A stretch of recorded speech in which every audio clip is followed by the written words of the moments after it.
거짓말이에요. 반갑습니다. 요즘 굿프렌드 경매 투자 관련 사기로 인해서 이슈가 굉장히 이제 많아지고 있는 상황에서 지난번에 제가 굿프렌드 영상 우연히 한번 올렸는데 그것이 이제 다시 관심을 받으면서 이제 지금 이게 관심사구나라고 생각이 들어서 여러분들의 궁금한 점, 가려운 점을 긁어드리고자 굿프렌드의 어떤 의도를 가지고 낙찰을 받고 진행을 하는지에 대해서, 그리고 그 중간중간 대금을 샤킹하는 그런 틈새는 무엇이 있는지 한번 분석을 한번 간단하게 해보는 시간을 갖도록 하겠고요. 이 영상은 1편과 2편으로 두 편으로 나눠서 올릴 예정이니 참고 부탁드리겠습니다. 지금 굿프렌드가 가장 최근에 올린 영상이 2개월 전이에요. 2개월 전에 영상을 올리고 지금까지 아예 안 올리고 있는데, 그 최근 영상의 내용이 뭐냐면 가장 자기가 최근에 잘한 내용을 딱 박아두고 쇼당 치고 지금 잠수 탄 겁니다. 지금 아마 지금 백스텝 밟고 있는 중으로 보입니다.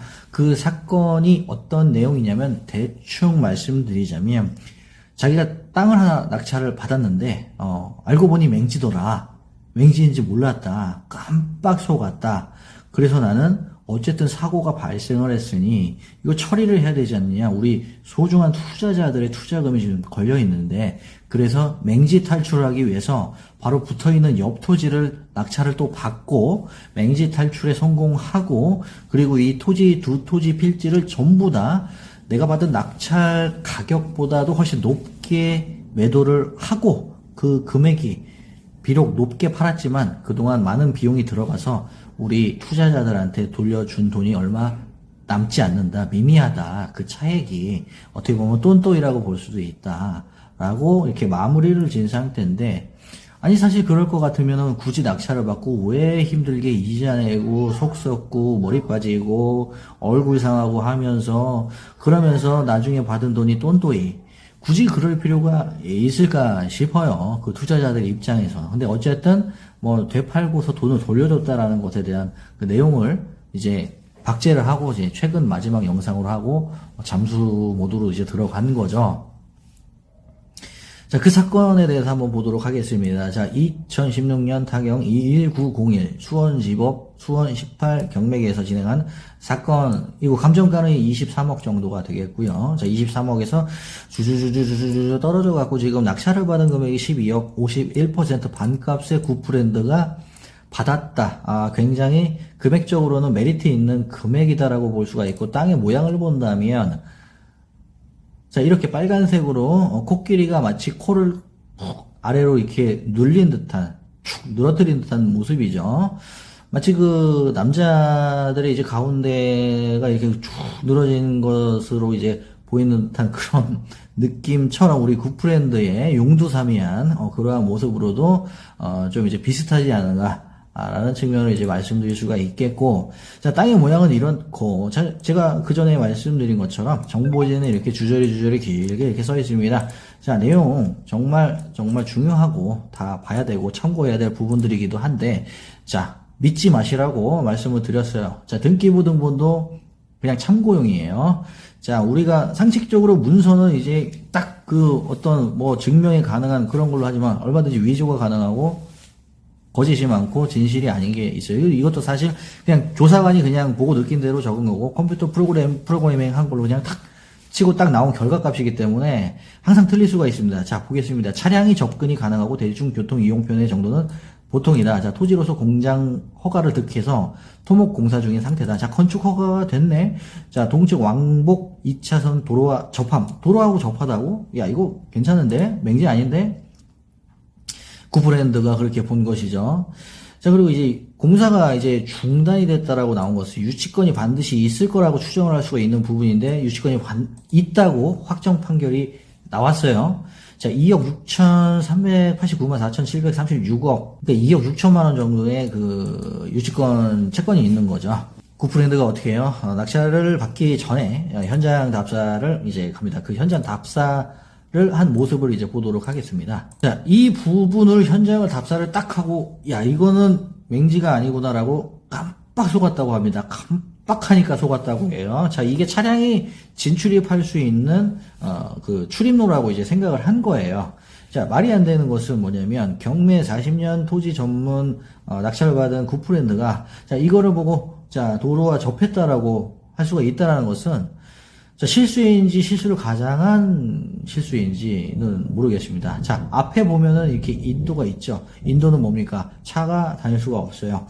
여기 출입문이 있다고 해서 인도를 이렇게 쌩까고 차가 합법적으로 들어가는 건 말이 안 되는 거죠. 자, 누가 안 볼 때, 경찰이 없을 때 얼마든지 뭐 그렇게 유도리 있게 들락날락 할 수야 있겠지만 법적으로, 행정적으로, 처분적으로 봤을 때 인도를 차량이 들어갔다 나왔다 할 수가 없는 거죠. 이것은 건축 허가를 득하냐 득하지 못하냐의 중요한 문제가 되는 겁니다. 지적도를 한번 살펴보겠습니다. 자, 지금 분홍색 테두리가 굿프렌드가 그려놓은 자기네들이 받은 낙찰의 땅에 그 테두리 모양입니다. 지금 중요한 게 여기 뾰족 튀어나온 부분 있죠? 요 흰 바탕면에 요 분홍색이 삐죽 튀어나왔죠? 자, 요 정도면은 맹지가 아니라고 볼 수가 있어요. 자, 확실하게 도로와 접하고 있기 때문에. 자, 근데 이거에 대해서는 굿프렌드가 언급이 없고, 굿프렌드의 생각은 뭐냐면, 이게 도로거든요, 도로. 이게 도로야. 자, 이 빨간 선이 도로라고 하는 겁니다. 자, 빨간 선을 통해서 도로에서 들어온다라고 하는 거예요. 자, 지금 18이라고 써져 있는 것은 엄연히 타인의 소유의 토지이죠.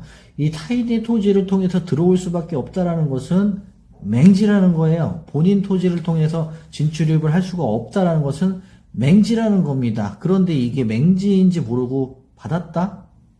거짓말이에요. 자, 지금 코끼리 코가 이렇게 아래로 빠져 있죠. 여기 오른쪽으로 보면은 하얀색 면이 도로입니다. 이 하얀색 면과 코끼리 코 사이에 뭐가 있죠? 갈색의 토지가 가운데 있어요. 아까 현장 답사할 때 보셨던 그 인도입니다. 국가 소유의 토지가 가운데 이렇게 있어요. 그런데 이게 맹지가 아니라고? 맹지가 아니라고요? 맹지 맞죠? 자, 굿프렌드가 어불성설로 주장하는 것은 요 부위에서 도로가 접하고 있기 때문에 반드시 이건 맹지가 아닐 것이다 라고 생각을 했다라고 합니다. 자, 여기 꼭지점. 분홍색 테두리는 하얀 면까지 이렇게 침투하고 접해 있었지만 자, 이 네이버 지적도예요. 제대로 된 거예요. 자, 어떻게 돼 있죠? 꼭지점만 콕 찍었어요. 요게 도로와 접했다라고 볼 수가 있나요? 접하긴 접했죠. 한 뭐 1m 이하 정도 되겠죠. 자, 차량이 진출입하려면 최소 2m에서 4m 사이의 도로폭을 접하고 있어야만이 건축 허가가 나오죠. 물론 조례에 따라 다를 수 있지만 맹지라고 깨달았다는 것이 낙찰을 받고 나서래요. 낙찰을 받고 맹지구나 라고 해서 탈출하기 위해서 어떻게 했느냐. 자, 맹지 탈출을 위한 옆 토지를 이렇게 또 낙찰을 받았습니다. 자, 6개월도 걸리지 않는 다음 물건이 바로 이 빨간색 테두리로 된 토지를 낙찰을 받은 것이에요. 자, 수순대로 뭔가 딱 계획된 대로 이렇게 수순대로 그려진 것이 아닌가 이런 의구심을 충분히 가질 수가 있어요. 누가 봐도 맹지인데 아니라고 생각을 해서 낙찰을 받았다. 더욱이나 토지만 전문적으로 40년 동안 받은 토지 낙찰 전문가가 이러한 실수를 이렇게 했다라는 것은 굉장히 의구심을 품을 수밖에 없습니다. 자, 빨간색 테두리의 이 토지를 낙찰받기 위해서 그 전에 먼저 이 맹지를 낙찰받은 것으로 보여집니다. 아마 굿프렌드는 이런 생각을 했을 겁니다. 자, 빨간색 테두리까지 낙찰을 받아야 되는데 그러려면은 밑에 토지도 경매가 나와 있어. 이 두 개를 진행을 하면은 내가 땡길 수 있는 돈이 많고 자, 그러려면 명분이 필요해. 자, 밑에 분홍색 테두리의 토지를 낙찰을 받으려고 하면 맹지를 왜 받냐라고 투자자들이 딴지를 걸고 무산이 될 수가 있는데 다행스럽게도 정보지에는 맹지가 아님을 명시하고 있는 듯한 그 설명들이 나와 있고 현장 답사를 가도 출입문이 버젓이 있기 때문에 이거는 누가 봐도 진출입로 아니냐, 이건 맹지가 아니고 차량이 다닌 흔적이 있다 라고 구라뻥을 치면서 투자자들을 현혹시켜서 그냥 낙찰을 받을 수 있도록 자금을 끌어모은 다음에 낙찰을 받은 것으로 보여집니다. 그리고 나서 어이쿠야, 이거 내가 토지 40년 경영 만에 처음으로 이런 실수를 했습니다. 맹지를 받았지만 자, 이거를 탈출하기 위해서 어떻게 해야 됩니까? 이 옆토지를 받으면 돼요. 옆토지를 받아서 자, 이 밑에 필지와 위에 필지를 합필해서 개발을 한다면은 전혀 건축 허가를 득하는 데에 문제가 없고 개발해서 매도하는 데에 문제가 없을 것이다. 예, 이렇게 진행을 하면 된다. 자, 위에 토지도 낙찰을 받자. 자, 투자금 주세요. 이렇게 진행을 할 수가 있는 거죠. 이런 생각을 분명히 할 겁니다. 분명히 했을 겁니다. 감히 이게 누가 맹지이니 어쩌니 하고 딴지를 걸 사람은 없을 것이다 라고 분명히 생각을 했을 겁니다. 하지만 진짜 없었어요. 낙찰을 받음으로써 굿프렌드는 컨설팅 수수료를 챙길 수가 있고요. 실제 채권자가 입금받은 입금가의 그 차액, 그리고 유치권이 있다고 했습니다. 자, 유치권에 합의금이 몇 억이 빠졌습니다. 이렇게 나오죠. 자, 몇 억이 2억 3,600만 원이 아니죠. 합의금은 얼마든지 원하는 채권자가 부르는 게 값이에요. 우리가 몇 대 두드러 맞고도 200만 원, 500만 원, 600만 원 부를 수 있듯이 유치권 채권자들이 얼마든지 부를 수 있습니다. 10억을 가령 불렀다고 칩시다. 유치권자가 굿프렌드 10억 가져오세요. 유치권 그럼 해지해드리겠습니다. 라고 하면 굿프렌드는 한술 더 뜨죠. 20억 줄게. 20억으로 하자. 에? 10억만 필요한데 웬 20억?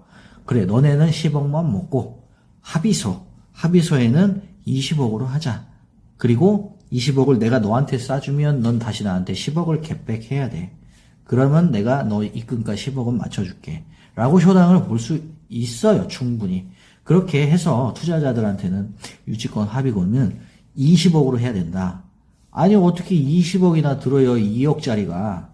그동안의 임금, 체불, 인건비, 자재비, 교통비, 식비, 세금, 이자, 그런 것들을 다 고려하면 20억이 합당한 금액이다. 합의금이다. 우리가 줘야 된다. 20억은 과장된 금액이지만 그런 식으로 효당을 보는 척하면서 굿프렌드가 또 중간에 샤킹할 수가 있다. 라는 부분을 말씀을 드리는 거예요. 그러니까 여러 가지 루트로 중간에서 샤킹 할 수가 있는 부분이죠. 그러면서 또 이 토지를 팔았다고 했습니다. 이 토지를 팔았어요. 이 부분에 대해서는 1탄, 2탄으로 나눠서 얘기를 할 건데 오늘은 1탄 여기까지만 말씀을 드리고 굿프렌드가 어떤 의도였는지 여러분들도 스스로 한번 판단할 수 있는 그런 영상이 됐으면 좋겠고요. 오늘의 영상은 여기까지 마무리하겠고 다음 2탄 굿프렌드의 의도를 다시 한번 파헤치도록 해보겠습니다. 감사합니다. 여기까지 하겠습니다.